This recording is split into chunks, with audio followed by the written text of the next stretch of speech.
Writing the story of Africa, Jeffrey Brown talks with Chinua Achebe 50 years after the publication of his novel, Things Fall Apart.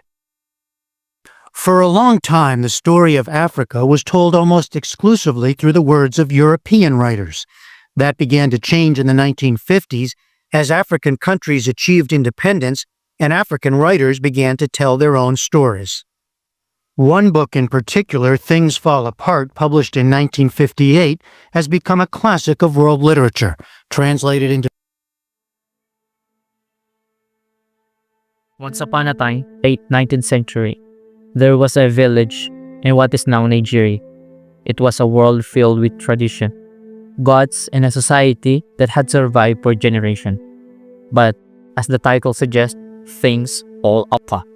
Most books in English about Africa were written by Europeans themselves.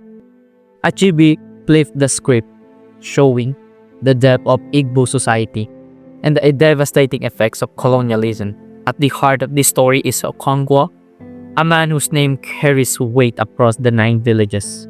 He's strong, he's proud, and he's famous. First as a young wrestler who defeated a man known as the Cat, because that person never landed on his back, and later as a respected leader of his clan. But underneath the strength is fear. Okonkwo's father, Onoka, was seen as weak and irresponsible, a man who preferred music over hard work, who borrowed money and never paid it back. Okonkwo grows up determined to be nothing like him. In fact, he despises anything that looks like weakness, gentleness, kindness, and even love. Okonkwo is a husband of 3 wives and have a lot of children. He has a children that named Nwoye, one of the eldest son of Okonkwo. And so, Okonkwo moves through life with clenched fists, always ready to strike, always determined to be strong. But that strength, it leads straight to tragedy. There is a sacred week in Igbo culture when no violence is allowed. But Okonkwo, in a fit of rage, beats his wife and even tries to shoot her, but he misses. The village punishes him not just for the act, but because breaking the peace is an offense to the gods.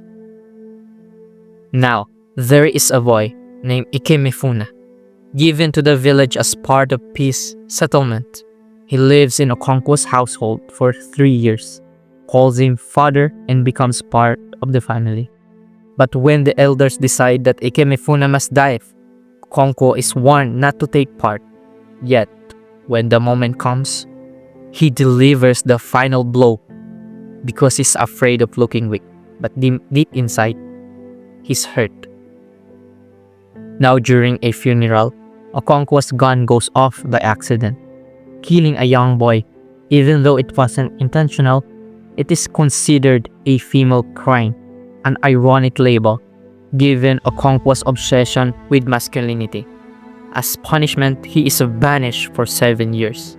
His home is burned down, and he is sent away to his mother's family. Okonkwo's best friend, Oberika, wonders why fate seems so cruel. The elder simply says, if one finger brought oil, it soiled others. In other words, the community punishes individuals harshly to protect the whole. While Okonkwo serves his exile, the world outside his village shifts. White missionaries arrive, bringing Christianity, and with it, a different way of life. Okonkwo's eldest son, Nwoye, is drawn to their teachings. He finds Christianity a sense of peace he never got from his father. But Okonkwo, he reacts with fury. Instead of listening or trying to understand, he chokes Nwoye, beats him, and drives him away for good. When he finally returns to his village, he finds it changed. The missionaries have gained followers, especially among the outcast, the people his society had always shunned. The church has become a gateway for the British Empire, bringing courts, police, prisons, and trading posts. The Igbo people, so concerned with maintaining the tradition, have allowed a foreign power to take root among them.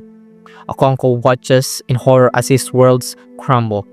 Okonkwo is desperate to fight back, kills a colonial messenger, expecting his people to rise up in war, but instead they do nothing. At that moment, he understands his people will not fight. They will not resist. They have already lost. Faced with this reality, Okonkwo takes his own life. An act that is considered a sin in his culture. His people refuse to bury him, leaving the task to the very colonial authorities he despised. And when the British commissioner arrives, he doesn't see Okonkwo as a person, only as a footnote in history. He coldly decides that Okonkwo's story will be reduced to a small section in his book, The Pacification of the Primitive Tribes.